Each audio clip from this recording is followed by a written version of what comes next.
السلام علیکم ورحمۃ اللہ وبرکاتہ۔ سورہ بقرہ حصہ نمبر 59 آیت نمبر 23 اور 24 جاری۔ سورہ بقرہ حصہ نمبر 59 آیت نمبر 23 اور 24 جاری۔ ناظرین، سامعین، الحمدللہ کل ہمارا قرآن مجید کے حقوق کے تعلق سے جو موضوع تھا وہ اختتام کو پہنچا، اور آج جیسا کہ ہم نے پہلے ہی بتا دیا تھا کہ آج ہم جو موضوع ہوگا ہمارا وہ علم تفسیر ہوگا، اور یہ ایک ہی ویڈیو میں انشاءاللہ اس کو ختم کرنے کی کوشش کی جائے گی۔ پھر اس کے بعد ہم آیت نمبر 25 اور 26 کی طرف آگے بڑھیں گے۔ اس طرح اپنے قرآن کے سفر کو، کورس کو آگے بڑھائیں گے، اس میں مفسرین کے اقوال پڑھیں گے۔ تو آج کا ہمارا موضوع علم تفسیر ہے، اور اس کو شروع کرنے سے پہلے کچھ باتیں عرض کرنی تھی کہ ہم نے جو ابھی تک قرآن مجید کے فضائل، پھر تعارف قرآن، اور تعارف قرآن کے بعد قرآن مجید کے حقوق پڑھے، تو ہمیں ایک بات سمجھ میں آئی کہ ہمارے اوپر ذمہ داری ہے کہ اس قرآن کو پورے عالم تک پہنچائے، ایک ایک تک پہنچائے، جہاں تک ممکن ہو وہاں تک پہنچائے۔ پہلے تو خود تک پہنچائے، اور پھر اپنی ذات سے، اپنے عمل سے، ہر طرح سے، اپنی شخصیت سے، کردار سے اس کو لوگوں تک پہنچائے، ہر طرح سے پہنچائے، صرف زبان سے ہی نہ پہنچائے۔ اور دوسری بات یہ کہ قرآن کو اللہ نے ہدایت کا، قرآن کا موضوع ہدایت ہے، یہ بھی ہم نے اچھی طرح سے سمجھ لیا، قرآن کس طرح ہدایت کی دعوت دیتا ہے۔ تو ایک بات اس میں ہم کو ایسی ملی کہ قرآن ہمارے اندر انقلاب چاہتا ہے۔ انقلاب کہتے ہیں تبدیلی کو۔ آج بر صغیر میں حالات بہت ہی زیادہ بگڑے ہوئے ہیں، بڑا ہی نازک معاملہ ہے، معاملہ بڑا حساس ہے، اور ہر مسلمان چاہتا ہے کہ کسی طرح یہ خطرے کے بادل جو منڈلا رہے ہیں، یہ حالات جو بنے ہوئے، اس میں سدھار آ جائے۔ اس کے تعلق سے وہ کافی جگہوں پہ، چائے کی دکانوں پر اور اپنی الگ الگ مجلسوں پر وہ کافی بحثیں بھی لے کر بیٹھ جاتا ہے، ایسا ہونا چاہیے، ویسا ہونا چاہیے، ہر طرح کا آدمی اپنے ہر طرح کے، لیکن ہر ایک یہی چاہتا ہے کہ یہ حالات سنور جائے۔ لیکن اس میں ایک بات جو اس نے شامل کرنی ہوتی ہے، جو سب سے پہلے شامل کرنی ہوتی ہے، کہ وہ خود بدل جائے، یعنی کہ ہم خود بدل جائے۔ ایسا ہی کہو کہ ہم خود بدل جائے، حالات بدلے نہ بدلے، ہم خود بدل جائے۔ انشاءاللہ ہم بدلے تو حالات ضرور بدلیں گے، کوئی شک نہیں اس میں۔ ہم بدل جائے، ہماری زندگی کا بے ڈھنگا طریقہ بدل جائے، راتوں کو جاگنا، فحاشی کے کام، فحش باتیں، رشوت خوری، قرآن سے دوری، نمازوں سے دوری، یہ سب بدل جائے، اس کی تعلق سے فکر نہیں ہوتی۔ تو جو قوم خود کو بدلنے کی فکر نہیں کرتے، اللہ بھی اس کو نہیں بدلتا۔ پھر ہو جائے گا، اللہ کسی کو کھڑا کرے گا، وہ ان حالات کو بدل لے، لیکن اس میں ہمارا کردار کہاں ہوگا، ہم کو کیا حصہ ملے گا، اور حصہ ملے یا نہ ملے، ہم کو ہماری آخرت کیا ہوگی، اس کے تعلق سے کوئی فکر نہیں ہوتی۔ تو ہماری نیت کو درست کرے کہ سب سے پہلے ہم اپنے آپ کو بدلیں گے۔ یہی قرآن کی دعوت ہے، یہی حدیث کی دعوت ہے، یہی رسول اللہ صلی اللہ علیہ وسلم دعوت لے کر آئے تھے۔ تو ایسا سمجھ میں آنا چاہیے کہ یہ مسلمان ہے، اس سے، اس کی شخصیت سے، اس کے کردار سے، اس کے قول سے، اس کے قرار سے، اور اس کی باتوں سے اسلام مل رہا ہے۔ تو سب سے پہلے اپنے آپ کو درست کرنا ہوگا، اور اس کے لیے قرآن کو درست کرنا ہوگا۔ تو قرآن میں ہم نے تعلیم بھی پڑھا کہ تعلیم رفتہ رفتہ، نجمن، یہ دوسری بات کہہ رہا ہوں، دھیرے دھیرے کسی کی تربیت کرنا، کہ آج وہ کیا بات سمجھ سکتا ہے تو اس کو اتنی ہی بات سمجھائی جائے۔ اب وہ پہلی بات تو سمجھ لیا، وہ پہلی بات کی مدد سے آج وہ دوسری بات کون سی سمجھ سکتا ہے اس کو سمجھائے۔ پھر اگلے دن، پرسوں، 3 دن بعد، 2-3 دن بعد دیکھو کہ وہ 2 بات تو ماشاءاللہ اچھے سے سمجھ گیا ہے، اب اس کے اندر تیسری بات کیسی پیدا کرے۔ اس طرح رفتہ رفتہ، نجمن، سہج سکھانے کو، پھر حد کمال تک بتمام و کمال پہنچانے کو تعلیم کا عمل کہتے ہیں، ایسا ہے۔ اور اسی طرح تنزیل کہ رفتہ رفتہ اللہ نے قرآن اتارا، اس کے حکمت بھی ہم تعارف قرآن میں پائیں گے۔ اب تعلیم کیا ہے؟ رفتہ رفتہ نجمن ہوتی ہے۔ تو ایک بات میں کہنے کی یہ تھی کہ ہم نے ابھی فہم قرآن بھی پڑھا، قرآن مجید کے حقوق بھی پڑھا، تو قرآن مجید کے حقوق میں تلاوت و ترتیل پہ بہت زور دیا گیا ہے کہ اس کی تلاوت بہترین سے بہترین ہو اور ترتیل سے پڑھا جائے. اور ترتیل بھی ہم نے بتایا کہ آرام آرام سے ٹھہر کے الرحمن علم القرآن خلق الانسان، تو ایک دم اطمینان کے ساتھ الفاظ کی ادائیگی کے ساتھ، مخارج کی ادائیگی کے ساتھ، رموز و اوقاف کا احتیاط کرتے ہوئے، لحاظ کرتے ہوئے ادا کرے. اس کے تعلق سے تجوید وغیرہ کا کورس ہے، جو بھی ہے سیکھ لے، انٹرنیٹ پہ بھی موجود ہے. لیکن آج کل کیا ہوتا ہے کہ کوئی مولانا صاحب بچوں کو پڑھاتے ہیں. اب وہ بچے کیا ہوتے ہیں، 6-7 سال کے بچے ہوتے ہیں، زیادہ سے زیادہ 10 سال کے بچے ہوتے ہیں.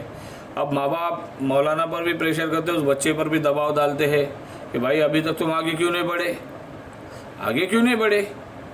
مولانا صاحب کہتے ہیں کہ ان کا میں قرآن پختہ کرنا چاہتا ہوں، یہ یہاں پختہ ہو جائیں گے تو خود بخود آگے بڑھ جائیں گے. لیکن نہیں، ارے نہیں، فلاں کا بچہ تو کہاں کے کہاں پہنچ گیا، ہمارا بیٹا ابھی تک کیا کر رہا ہے، ہماری بیٹی ابھی تک کیا کر رہی ہے. ایسے نہیں بنے گی بات. تو انہیں دوڑ لگانی ہوتی ہے کہ جلدی سے جلدی کیا جائے. پھر اڑوس پڑوس میں یا اس کو بولیں گے کہ یہاں تک مکمل ہوا، پر کس طرح مکمل ہوا وہ نہیں. دیکھو مکتب کا مقصد کیا ہوتا ہے، مکتب یا مدرسے میں کیا ہوتا ہے، چھوٹا بچہ جو مکتب میں جاتا ہے 1 گھنٹہ، آدھا گھنٹہ، پونا گھنٹہ، جتنا بھی جاتا ہے، تو اس میں کیا ہوتا ہے کہ بھائی اس کو قرآن کیسے پڑھنا ہے، رموز و اوقاف کیا ہے، مخارج کیا ہے، تجوید کیا ہے، یہ سیکھنا ہے.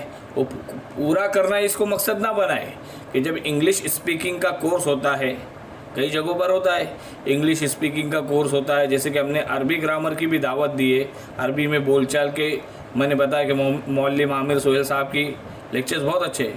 تو اس میں بالکل یہ نہیں ہوتا کہ آپ کو انگلش زبان بولنا سکھا رہے، نہیں. اس میں کیا ہوتا ہے، آپ کو وہ ساری راہ بتاتے کہ اس طرح آپ نے چلنا ہے، اس طرح آپ نے کرنا ہے، تب جا کر آپ انگلش بول چال پورے کرو گے، عربی بول چال پورے کرو گے. سارا کانفیڈنس بتا دے. جیسے جب کوئی کہے کہ ہم کو فلاں جگہ جانا ہے تو ہم بولیں گے بھائی 1:30 پہ یہ ٹرین آئیں گی، اس ٹرین میں بیٹھ جاؤ، اسٹیشن نمبر 12 پہ اترو.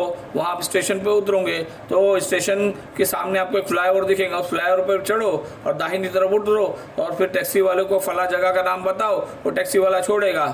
ہاں وہاں کسی سے بھی پوچھ لو. اس طرح کہ سارا راستہ تو اس کو ہم نے بتا دیا، اب جانا اسے ہے. تو بالکل ہماری بات پہ عمل کرتے جاتا ہے. تو مولانا صاحب جو کر رہے قرآن کی درستی کر رہے، اور اتنے چھوٹے بچے پہ اتنا پریشر کرنا. اور سب سے غلط بات کیا ہوتی ہے کہ بچہ ابھی 15-16 سال کو آتا ہے، 15 سال تک تو آنے بھی نہیں دیتے آج کل. سب مثال کے طور پر ہم 14-15 سال کو آتا ہے تو اس کی عربی چھڑا لیتے کہ ماشاءاللہ ہو گیا، ابھی چلو کالج جاؤ، یہ کرو وہ کرو. قرآن کو چھڑا لیتے. کالج جاؤ بالکل صحیح ہے، 10ویں پوری کرو یہ بھی صحیح ہے، کوئی بری بات نہیں، کرنا ہی ہے. علم کی دولت سے مالا مال ہونا ہے. دنیا بھی ہے تو کیا ہوا، اس سے بھی مالا مال ہونا ہے، اس سے بھی دین کو فائدہ پہنچانا ہے، اپنے گھر والوں کو فائدہ پہنچانا. لیکن کیا ہوا، قرآن سے دوری ہو گئی. یہ تو وہی موقع تھا کہ اس کے اندر شعور آ رہا تھا، جوانی جاگ چکی تھی، شعور ابھر رہا تھا، اور ابھی وہ دنیا کے مجاہدوں میں پڑھنے والا تھا. تو اس کے تعلق سے اس کی رہنمائی قرآن میں بھی تھی، اور آپ کا بھی کام تھا اس کی رہنمائی کرنے کا، رہبری کرنے کا. ایسے ٹائم پہ آپ نے اسے قرآن ہی چھین لیا. اب یہ وہ وقت ہے جب قدم ڈگمگاتے ہیں لالچ کی طرف، فحش کاموں کی طرف. جوانی کا جوش ہوتا ہے، عنفوان شباب بھی جسے کہتے ہیں، لیکن ایسے ٹائم پہ اس کو قرآن سے دور کرے تو بالکل غلط بات ہے. یہ ٹائم پہ تو قرآن سے اور زیادہ قریب کرنے کا بات تھی. یہ وہ وقت تھا جب اس کو قرآن کی تفسیر کھول کر بیان کرنی تھی، جو ہمارا پچھلا موضوع ہو چکا. تو ان سب باتوں سے پرہیز کیجیے، اور اپنے بچوں کو بہترین سے بہترین تجوید پہ، بہترین سے بہترین ترتیل وہ تلاوت سکھائیے. اور اس کے لیے بہت آسان طریقہ ہو گیا ہے، پہلے جیسا نہیں ہے. پہلے کیا ہوتا تھا کہ مدرسے کا وقت فکس ہوتا تھا، اسی وقت میں سیکھتے تھے، اتنے ہی وقت سیکھ سکتے تھے. ابھی ایسا نہیں، قرآن میں مدرسہ رہتا ہے، آپ جائیے آسانی سے سیکھ سکتے ہیں. تو آج کا ہمارا موضوع ہے علم تفسیر، جس کے تعلق سے ہمیں ابھی بات کرنی ہے. تو ہر بار کی طرح ہم پہلے، یہ ہمارا آج کا آخری لیکچر ہوگا آیت نمبر 23 اور 24 کے لیے علم تفسیر. پھر ہم کل سے انشاءاللہ تعالی آیت نمبر 25 اور 26 اگلے لیکچر سے ہی شروع کر لیں گے. اعوذ باللہ من الشیطان الرجیم، بسم اللہ الرحمن الرحیم. وَإِن كُنتُم فِي رَيْبٍ مِّمَّا نَزَّلْنَا عَلَىٰ عَبْدِنَا فَأْتُوا بِسُورَةٍ مِّن مِّثْلِهِ وَادْعُوا شُهَدَاءَكُم مِّن دُونِ اللَّهِ إِن كُنتُمْ صَادِقِينَ فَإِن لَّمْ تَفْعَلُوا وَلَن تَفْعَلُوا فَاتَّقُوا النَّارَ الَّتِي وَقُودُهَا النَّاسُ وَالْحِجَارَةُ أُعِدَّتْ لِلْكَافِرِينَ۔ ہم نے جو کچھ اپنے بندے پر اتارا ہے اس میں اگر تمہیں شک ہو اور تم سچے ہو تو تم اس جیسی ایک صورت تو بنا لاؤ، اور تمہیں اختیار ہے کہ تم اللہ کے سوا اپنے مددگاروں کو بھی بلا لو۔ پس اگر تم نے نہ کیا اور تم ہرگز نہیں کر سکتے تو اس قرآن کو سچا مان کر اس آگ سے بچو جس کا ایندھن انسان اور پتھر ہے۔ مفسرین کے اقوال، ان آیت کے تعلق سے علم تفسیر کے تعلق سے بھی مفسرین کے اقوال ہے۔ ربی اعوذ باللہ من الشیطان الرجیم، بسم اللہ الرحمن الرحیم، ربی شرح لی صدری ویسر لی امری واحلل عقدۃ من لسانی ویفقہوا قولی۔ بسم اللہ الرحمن الرحیم، مفسرین کے اقوال۔ علم تفسیر عربی زبان میں تفسیر کے لفظی معنی ہے کھولنا۔ عربی زبان میں تفسیر کے لفظی معنی ہے کھولنا، اور اصطلاح میں علم تفسیر اس علم کو کہتے ہیں جس میں قرآن کریم کی معنی بیان کی جائے اور اس کے احکام اور حکمتوں کو کھول کر بیان کیا جائے۔ تو عربی زبان میں تفسیر کی لفظی معنی ہے کھولنا، اور اصطلاح میں علم تفسیر اس علم کو کہتے ہیں جس میں قرآن کریم کی معنی بیان کی جائے اور اس کے احکام اور حکمتوں کو کھول کر بیان کیا جائے۔ قرآن کریم میں حضرت صلی اللہ علیہ وسلم سے اللہ تبارک و تعالیٰ نے خطاب کرتے ہوئے ارشاد فرمایا، اور ہم نے قرآن آپ صلی اللہ علیہ وسلم پر اتارا تاکہ آپ صلی اللہ علیہ وسلم کے سامنے وہ باتیں وضاحت سے بیان فرما دے جو ان کی طرف اتاری گئی ہے، اور ہم نے قرآن آپ صلی اللہ علیہ وسلم پر اتارا تاکہ آپ صلی اللہ علیہ وسلم لوگوں کے سامنے وہ باتیں وضاحت سے بیان فرما دے جو ان کی طرف اتاری گئی ہے۔ نیز قرآن کریم کا ایک جگہ ارشاد ہے سورہ آل عمران آیت نمبر 164 میں کہ بلا شبہ اللہ نے مسلمانوں پر بڑا احسان فرمایا جبکہ ان کے درمیان انہی میں سے ایک رسول بھیجا جو ان کے سامنے اللہ کی آیات تلاوت کرے اور انہیں پاک صاف کرے اور انہیں اللہ کی کتاب اور دانائی کی تعلیم دے۔ بلا شبہ اللہ نے مسلمانوں پر بڑا احسان فرمایا جبکہ ان کے درمیان ہی میں ایک رسول صلی اللہ علیہ وسلم بھیجا۔ بے شک بے انتہا بڑا احسان کیا ہے۔ تو ان کے درمیان انہی میں سے ایک رسول محمد صلی اللہ علیہ وسلم کو بھیجا جو ان کے سامنے اللہ کی آیات تلاوت کرے اور انہیں پاک صاف کرے اور انہیں اللہ کی کتاب اور دانائی کی تعلیم دے، جیسے کہ تزکیہ ہم نے کہا کہ تزکیہ کرے، اسی طرح اسے پاک صاف کرنا بھی کہتے ہیں۔ چنانچہ حضرت صلی اللہ علیہ وسلم صحابہ کرام رضی اللہ تعالیٰ عنہ کو قرآن کریم کے صرف الفاظ ہی نہیں سکھاتے تھے بلکہ اس کی پوری تفسیر بیان کرتے تھے۔ یہ اس سے پہلے کی ویڈیو میں ہم نے پڑھا تھا۔ چنانچہ حضرت صلی اللہ علیہ وسلم صحابہ کرام رضی اللہ تعالیٰ عنہ کو قرآن کریم کے صرف الفاظ ہی نہیں سکھاتے تھے بلکہ اس کی پوری تفسیر بیان کرتے تھے۔ یہی وجہ ہے کہ صحابہ کرام رضی اللہ تعالیٰ عنہ کو ایک ایک سورت پڑھنے میں بعض اوقات کئی سال لگ جاتے تھے۔ حضرت صلی اللہ علیہ وسلم صحابہ کرام رضی اللہ تعالیٰ عنہ کو قرآن کریم کے صرف الفاظ ہی نہیں سکھاتے تھے بلکہ اس کی پوری تفسیر بیان کیا کرتے تھے۔ یہی وجہ ہے کہ جب تک حضرت صلی اللہ علیہ وسلم دنیا میں تشریف فرما تھے اس وقت اس وقت تک کسی آیت کا تفسیر کا معلوم کرنا، اس وقت تک کسی کی آیت کی تفسیر کو معلوم کرنا کچھ مشکل نہیں تھا۔ حضرات صحابہ کرام رضی اللہ تعالیٰ عنہ کو جہاں کوئی دشواری پیش آتی تو آپ صلی اللہ علیہ وسلم سے رجوع کرتے اور انہیں تسلی بخش جواب مل جاتا۔ لیکن آپ صلی اللہ علیہ وسلم کے دنیا سے پردہ فرما لینے کے بعد اس بات کی ضرورت تھی کہ تفسیر قرآن کے علم کو ایک مستقل علم کی صورت میں محفوظ کیا جاتا، تاکہ امت کے لیے قرآن کریم کے الفاظ کے ساتھ ساتھ اس کی صحیح معنی بھی محفوظ ہو جائے۔ اور ملحد یعنی کہ وہ ملحد ان لوگوں کو کہتے ہیں جو بے دین ہو، راستے سے پھرے ہو، گمراہ لوگوں کے لیے اس کے معنوی تعریف کی گنجائش باقی نہ رہے۔ چنانچہ اللہ تعالیٰ کے فضل اور توفیق سے امت نے یہ کارنامہ اس خوبی سے انجام دیا کہ آج ہم یہ بات بلا خوف و تردید، بلا خوف و تردد کے کہہ سکتے ہیں کہ اللہ کی اس آخری کتاب کے الفاظ تو الفاظ محفوظ ہے، بلکہ اس کے ساتھ ساتھ اللہ کی کتاب کی صحیح تفسیر و تشریح بھی محفوظ ہے، جو حضرت صلی اللہ علیہ وسلم اور آپ صلی اللہ علیہ وسلم کے جانثار صحابہ کرام رضی اللہ تعالی عنہ کے ذریعے ہم تک پہنچی ہے۔ بہترین۔ اب آگے کا ہمارا ایک اور نقطہ ہے علم تفسیر میں، تفسیر قرآن کے ماخذ کہتے ہیں وہ جگہ جہاں سے کوئی چیز حاصل کی جائے۔ تو تفسیر قرآن کہاں سے حاصل کی جاتی تھی؟ تو تفسیر قرآن کے ماخذ کہتے ہیں وہ جگہ جہاں سے کوئی چیز حاصل کی جائے۔ علم تفسیر کو امت محمدیہ صلی اللہ علیہ وسلم نے کس طرح سے محفوظ کیا، اس راہ میں اس آخری نبی صلی اللہ علیہ وسلم کی آخری امت نے کیسی مشقتیں اٹھائی اور یہ جد و جہد کتنے مراحل سے گزری، اس کی ایک طویل اور دلچسپ تاریخ ہے، لیکن یہاں مختصراً بتانا ہے تاکہ تفسیر قرآن کا ماخذ کیا کیا ہے اور علم تفسیر پر جو بے شمار زبانیں کتابوں پر ملتی ہے، انہوں نے قرآن کریم کی تشریح میں کن سرچشموں سے استفادہ حاصل کیا ہے۔ یہ سرچشمے کل 6 ہے۔ جن سرچشموں سے استفادہ حاصل کیا ہے یہ سرچشمے کل 6 ہے۔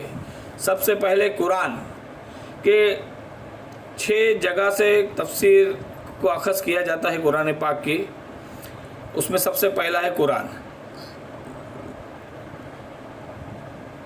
علم تفسیر کا پہلا ماخذ خود قرآن کریم ہے، چنانچہ ایسا بکثرت ہوتا ہے کہ کسی آیت میں کوئی بات مجمل یعنی کہ جو ایسی بات جو تشریح کی محتاج ہو، جس کو بیان کیے بغیر، واضح کیے بغیر سمجھا نہ جا سکے، کہا نہ جا سکے،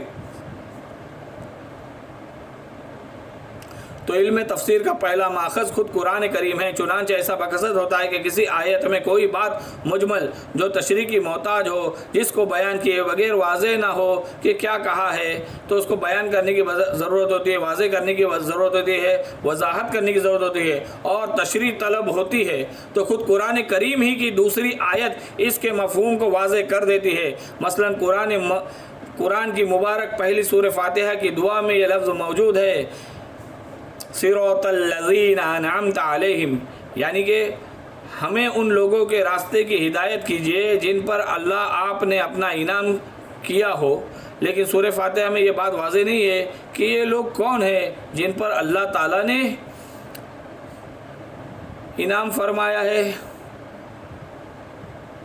دوسری آیت میں ان کو واضح طور سے متعین کر دیا گیا، چنانچہ ارشاد ہے فَأُولَٰئِكَ مَعَ الَّذِينَ أَنْعَمَ اللَّهُ عَلَيْهِمْ مِنَ النَّبِيِّينَ وَالصِّدِّيقِينَ وَالشُّهَدَاءِ وَالصَّالِحِينَ، یہ وہ لوگ ہیں جن پر اللہ نے انعام فرمایا، یعنی انبیاء، صدیقین، شہداء اور صالح لوگ۔ تو اس طرح ایک آیت کی وضاحت دوسرے آیت سے ہو گئی۔ اب دوسرا ماخذ، تفسیر قرآن کا دوسرا ماخذ حدیث ہے۔ پہلا تو قرآن تھا، اب دوسری حدیث۔ حدیث حضرت صلی اللہ علیہ وسلم کے اقوال و افعال کو کہتے ہیں کہ نبی اکرم صلی اللہ علیہ وسلم نے جو کہا وہ بھی حدیث، آپ صلی اللہ علیہ وسلم نے جو کیا وہ بھی حدیث، آپ صلی اللہ علیہ وسلم نے میٹھا نوش فرمایا تو میٹھا کھانا سنت، وہ بھی حدیث بن گئی۔ آپ صلی اللہ علیہ وسلم تیزی سے چلے، یہ بھی حدیث بن گئی۔ تو یہ افعالی حدیث ہے، اور جو منہ سے کہا وہ قولی حدیث ہے۔ تو حضرت صلی اللہ علیہ وسلم کے اقوال و افعال کو کہتے ہیں حدیث۔ اور جیسا کہ پیچھے بیان کیا جا چکا کہ اللہ تعالیٰ نے قرآن کریم کے ساتھ آپ صلی اللہ علیہ وسلم کو مبعوث ہی اس لیے فرمایا تھا تاکہ آپ صلی اللہ علیہ وسلم لوگوں کے سامنے قرآن کریم کی صحیح تشریح کھول کر بیان فرما دے۔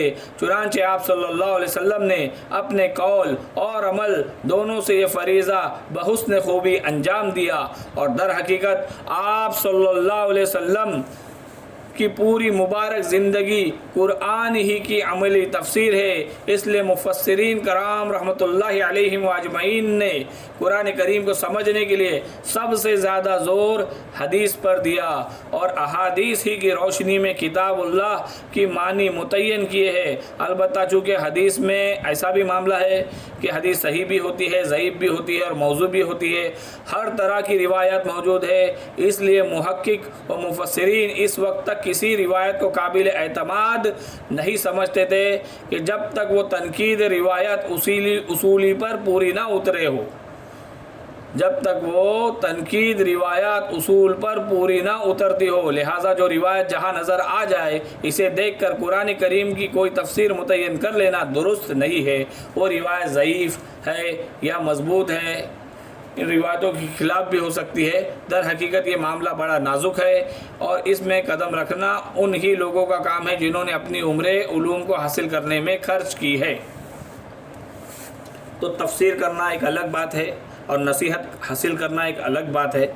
تفسیر کے خزانوں کو حاصل کرنے کے لیے علوم کی ضرورت ہوتی ہے، لیکن اگر صرف نصیحت حاصل کرنا ہے تو ایک عام آدمی، سادہ ذہن والا آدمی بھی کر سکتا ہے۔ تو یہ تیسری چوتھی مرتبہ ہم غلط فہمی کو دور کر رہے، ورنہ اس کے تعلق سے بہت گمراہ کیا جاتا ہے قرآن سے دور رکھنے کی خاطر۔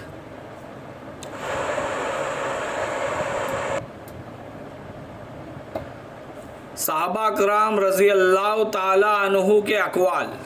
حضرات یہ تیسری ضرورت ہے جو تفسیر کے ماخذ ہے کہ حضرت صحابہ کرام رضی اللہ تعالیٰ عنہ نے قرآن کریم کی تعلیم براہ راست حضرت صلی اللہ علیہ وسلم سے حاصل کی تھی۔ آج ہمیں وایا مطلب یہاں سے کئی راستوں سے گزرنا پڑتا ہے جب کہ نبی اکرم صلی اللہ علیہ وسلم کی تعلیمات ہم تک آتی ہے، لیکن حضرت صحابہ کرام رضی اللہ تعالیٰ ڈائریکٹ براہ راست حضرت صلی اللہ علیہ وسلم سے حاصل کی تھی۔ اس کے علاوہ نزول وحی کے وقت بذات خود وہ موجود تھے، اور انہوں نے نزول قرآن پورے ماحول اور پس منظر کا بذات خود مشاہدہ کیا تھا۔ اس لیے فطری طور پر قرآن کریم کی تفسیر میں ان حضرات کے اقوال جتنے مستند اور قابل اعتماد ہو سکتے ہیں، بعد کے لوگوں کو وہ مقام حاصل نہیں ہو سکتا۔ لہٰذا جن آیتوں کی تفسیر قرآن یا حدیث سے معلوم نہیں ہوتی، ان میں سب سے زیادہ اہمیت حضرات صحابہ کرام رضی اللہ تعالیٰ عنہ کو حاصل ہے۔ چنانچہ اگر کسی آیت کی تفسیر پر حضرات صحابہ رضی اللہ تعالیٰ عنہ کا اتفاق ہو تو مفسرین کرام اسی کو اختیار کرتے ہیں، اور اسی کے خلاف کوئی اور تفسیر بیان کرنا جائز نہیں۔ ہاں اگر کسی آیت کی تفسیر میں حضرات صحابہ کرام رضی اللہ تعالیٰ عنہ کے اقوال مختلف ہو تو بعد کے مفسرین دلائل کی روشنی میں یہ دیکھتے ہیں کہ کون سی تفسیر کو ترجیح دی جائے۔ اس معاملے میں اہم اصول اور قواعد، اصول فقہ، اصول حدیث اور اصول تفسیر مدون ہے۔ تابعین رحمۃ اللہ علیہ کے اقوال۔ تو اب تک ہم نے قرآن کی تفسیر کہاں سے حاصل ہوتی ہے، اس کے 3 ماخذ، 3 ذرائع کے بارے میں پڑھا۔ اب تابعین رحمۃ اللہ علیہ کے اقوال یہ 4تھا ماخذ ہے قرآن سے تفسیر کا۔ تو تابعین رحمۃ اللہ علیہ کے اقوال، حضرات صحابہ کرام رضی اللہ تعالیٰ عنہ کے بعد تابعین رحمۃ اللہ علیہ کا نمبر آتا ہے۔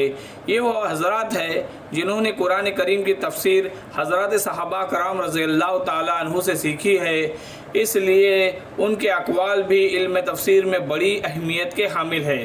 اگرچہ اس معاملے میں علماء کا اختلاف ہے کہ تابعین رحمۃ اللہ علیہ کے اقوال تفسیر ہے یا نہیں، لیکن ان کی اہمیت سے انکار نہیں کیا جا سکتا۔ اور پھر 5واں ہے لغت عرب۔ قرآن کریم چونکہ عربی زبان میں نازل ہوا ہے، اس لیے تفسیر قرآن کے لیے اس زبان پر مکمل عبور حاصل کرنا ضروری ہے۔ قرآن کریم کی بہت سی آیات ایسی ہے کہ ان کے پس منظر میں کوئی شان نزول یا کوئی اور فقہی کلامی مسئلہ نہیں ہوتا، اس لیے ان کی تفسیر میں حضرت صلی اللہ علیہ وسلم یا صحابہ رضی اللہ تعالیٰ عنہ یا تابعین رحمۃ اللہ علیہم واجمعین کے اقوال منقول نہیں ہوتے، چنانچہ ان کی تفسیر کا ذریعہ صرف لغت عرب ہوتی ہے اور لغت ہی کی بنیاد پر اس کی تشریح کی جاتی ہے۔ اس کے علاوہ اگر کسی آیت کی تفسیر میں کچھ اختلاف ہو تو مختلف آراء یعنی کہ مختلف رائے کی جمع میں محکمے کے لیے بھی علم لغت سے کام لیا جاتا ہے۔ تو یہ ہے لغت عرب 5واں ماخذ۔ اب چھٹا اور آخری ہے اس تدبر و استنباط۔ تفسیر کا آخری ماخذ تدبر اور استنباط ہے کہ قرآن کریم کے نکات و اسرار، راز، خفیہ، پوشیدہ ایک ناپیدا کنار ہے جس کی کوئی حد و انتہا نہیں۔ چنانچہ جس شخص کو اللہ تعالی نے اسلامی علوم میں بصیرت عطا فرمائی، وہ جتنا اس میں غور و فکر کرتا ہے اتنے ہی نئے اسرار و نکات اس کے سامنے آتے جاتے ہیں۔ چنانچہ مفسرین کرام رحمۃ اللہ علیہ نے اپنے تدبر کے نتائج بھی اپنی تفسیروں میں بیان فرماتے ہیں، لیکن یہ اسرار و نکات اسی وقت قابل قبول ہوتے ہیں جبکہ مذکورہ بالا 5 ماخذ سے متصادم یعنی کہ ٹکرانے والے نہ ہو۔ لہٰذا اگر کوئی شخص قرآن کی تفسیر میں ایسا نقطہ یا اجتہاد بیان کرے جو قرآن و سنت، اجماع، لغت یا صحابہ رضی اللہ تعالی عنہ و تابعین رحمۃ اللہ علیہ کے اقوال کے خلاف ہو یا کسی دوسرے شرعی اصول سے ٹکراتا ہو تو اس کا کوئی اعتبار نہیں۔ بعض صوفیہ تفسیر میں اس قسم کے اسرار و نکات بیان کرنے شروع کیے تھے، لیکن امت کے محقق علماء نے انہیں قابل اعتبار نہیں سمجھا، کیونکہ نہ قرآن و سنت اور شریعت کی بنیادی اصولوں کے خلاف کسی شخصی رائے ظاہر ہے کہ کوئی حیثیت نہیں رکھتی۔ کیونکہ قرآن و سنت اور شریعت کے بنیادی اصولوں کے خلاف کسی کی شخصی رائے ظاہر ہے کہ کوئی حیثیت نہیں رکھتی۔ اب اسرائیلیات کا حکم کے بارے میں پڑھیں گے۔ سب سے پہلے سمجھو اسرائیلیات ان روایتوں کو کہتے ہیں جو اہل کتاب یعنی یہودیوں سے ہم تک پہنچی ہے۔ پہلے زمانے کے مفسرین کی عادت تھی کہ وہ کسی آیت کے ذیل میں ہر قسم کی وہ روایات لکھ دیتے تھے جو انہیں سند کے ساتھ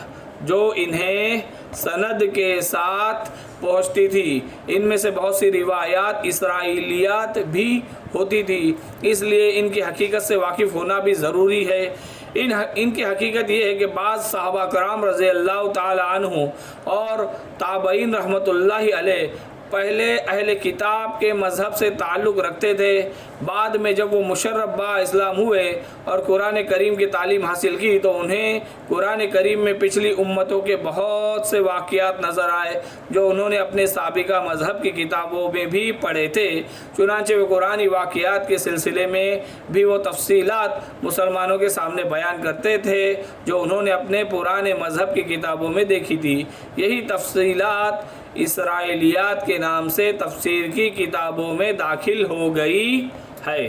تو الحمدللہ ہم نے قرآن کی 6 ماخذ کے بارے میں پڑھا اور 7واں اسرائیلیات کیا ہے اس کے بارے میں پڑھا۔ اب چھوٹے سے نکات ہے، پھر اس ویڈیو کا اختتام ہو جائے گا انشاءاللہ تعالی۔ حافظ ابن کثیر رحمۃ اللہ علیہ نے جو بڑے محقق مفسرین میں سے ہے، انہوں نے لکھا ہے کہ اسرائیلیات کی 3 قسمیں ہیں۔ وہ روایات جن کی سچائی قرآن و پہلا تو یہ ہے کہ وہ روایات جن کی سچائی قرآن و سنت کے دوسرے دلائل سے ثابت ہے، مثلا فرعون کا غرق ہونا اور حضرت موسیٰ علیہ السلام کا کوہ طور پر تشریف لے جانا وغیرہ۔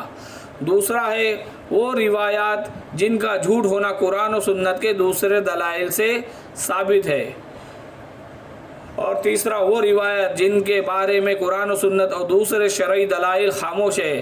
جیسے کہ تورات کے احکام وغیرہ، ایسی روایات کے بارے میں حضرت صلی اللہ علیہ وسلم کی تعلیم یہ ہے کہ ان کے بارے میں سکوت اختیار کیا جائے، نہ ان کی تصدیق کی جائے اور نہ ان کی تکذیب۔ البتہ اس مسئلے میں علماء کا اختلاف ہے کہ آیا ایسی روایت کو نقل کرنا جائز بھی ہے یا نہیں۔